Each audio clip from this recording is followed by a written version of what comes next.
So we have a multi-part presentation for you tonight. I'm going to start out by giving a little bit of the background,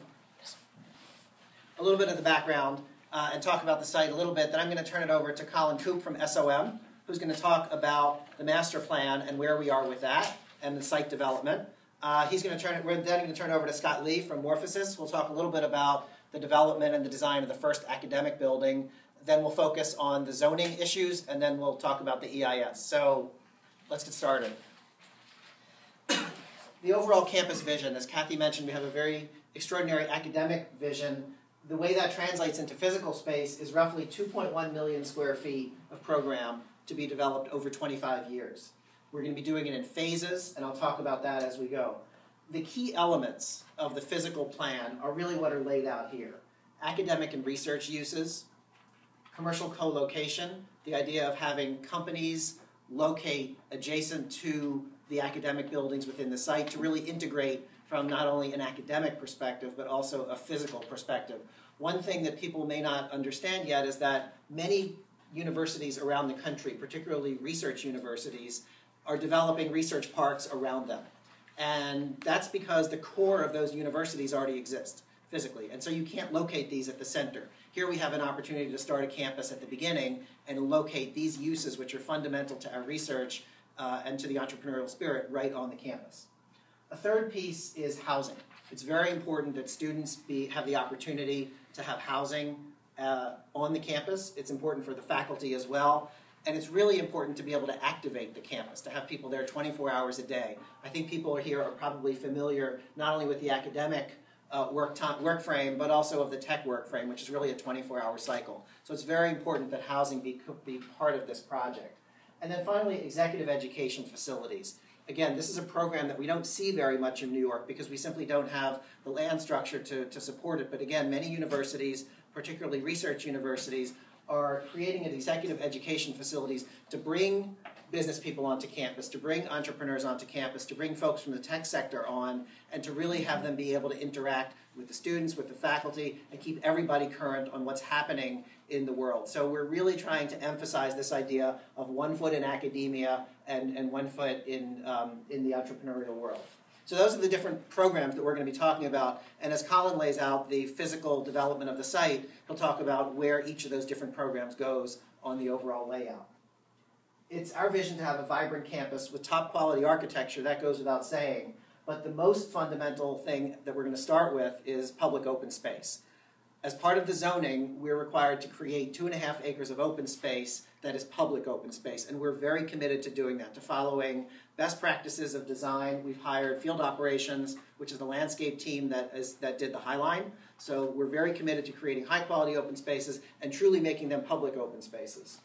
That's going to be the framework around which the entire campus is designed.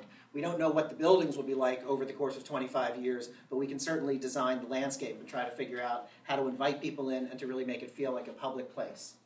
And finally, promoting sustainability through traditional and innovative technologies. You may have read in the news coverage to date, and if you haven't, we'll talk about it now, is we've made a commitment for, at a minimum, LEED Silver for all the buildings on the campus, but we're really trying to create a net zero building for the first academic building.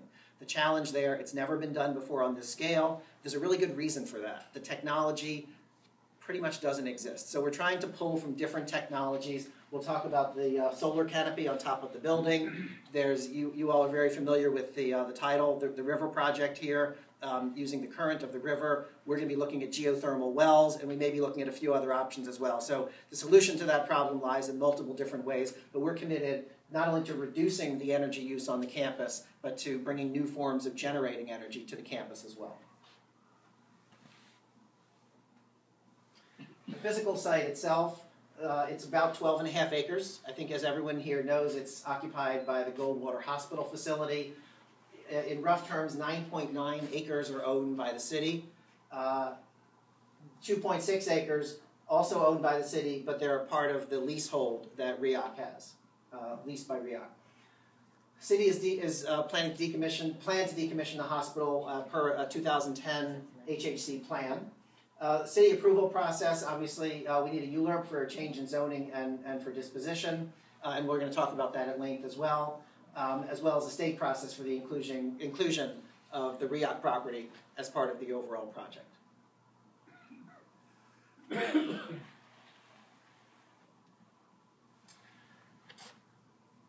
So to give you a general sense of the phasing, the phase one, we're talking about completing phase one for occupancy in 2017. That's the date that we've been focused on.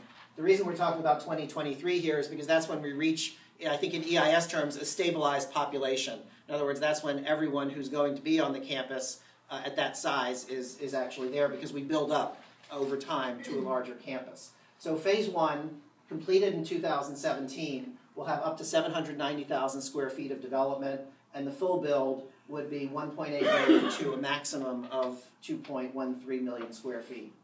Student population, again, at the stabilized 2023 would be approximately 600, and in the full build, up to 2,500 students, with a total population of 1,400 in the phase one and 5,400 in the full build.